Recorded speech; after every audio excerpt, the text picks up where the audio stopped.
Okay, let me see if I can show you what I'm doing here. This is what the end result looks like. It's really clean and tidy and tight. For this particular project, I'm using 2 strands of yarn for the icord and 1 strand of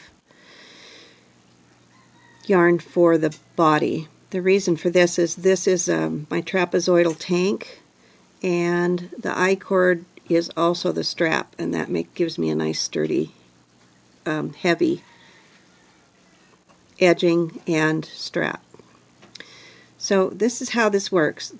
I cast on using DPNs 3 sizes bigger than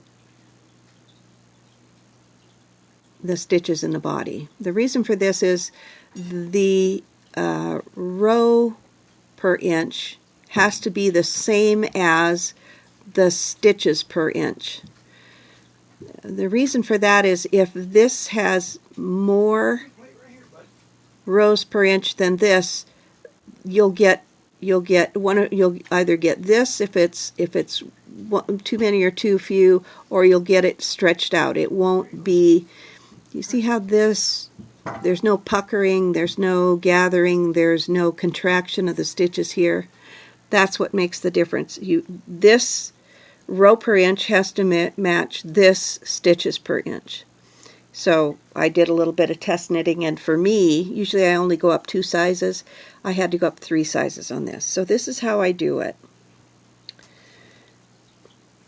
I pick up 1 leg. Now you can see each of my legs is 2 pieces of yarn. I picked up 1 leg of a single column of stitches on my icord. Then I knit every single one of the stitches I create. You can see these are the stitches that I've created. These are the ones I've actually knit, and these are the ones that I've picked up. Every stitch I knit goes through 2 of those legs. Now I'm not talking about 2 of the yarns. This is a single stitch here. See, that's a single stitch.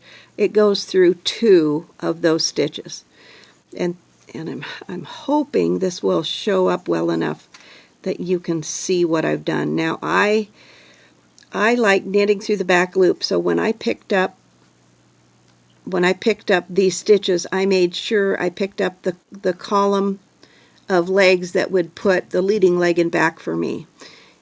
If you can stand to do that, if you can stand and knit through the back leg for the duration of this, it will distort the stitches less because you won't have to cram.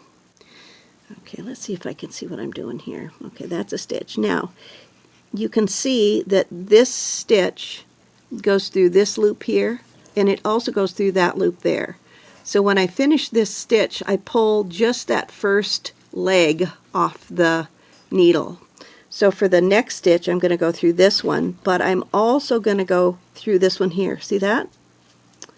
So I'm going to pull that through here, and then I'm going to drop just this first leg off. Now this is a little confusing because the legs have 2 strands of yarn, but you see I'm going to just drop that leg off.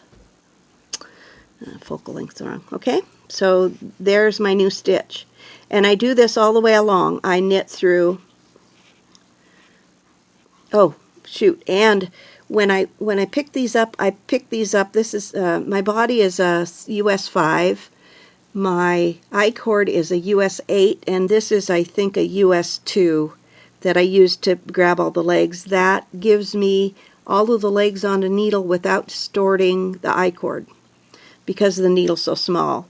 So for this first row, because I made this mistake on this one, I'm doing exactly the same thing here. I'm doing the first row in my size 2. So let's pretend like I'm doing it the correct way. Okay, so I've dropped the first leg off. I have the second leg that I knit through is still on the needle, and I'm going to knit the next stitch. Then I'm going to drop. I'm having trouble seeing around my camera. I'm going to drop that leg off, Oops, I caught a piece there I don't need. Okay, so I'm going to drop that leg off and I'm going to knit through the next 2 legs. And I'll drop that leg off. See how I've dropped that leg off? Oh, it helps if I get back in the middle of things, doesn't it? Okay, so I've dropped that leg off, and I'm going. The next stitch is going to go through the next 2 legs. See that? Then I'm going to drop this leg off, and I'm going to knit through both legs and drop that leg off.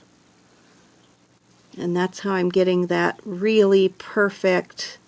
It looks beautiful.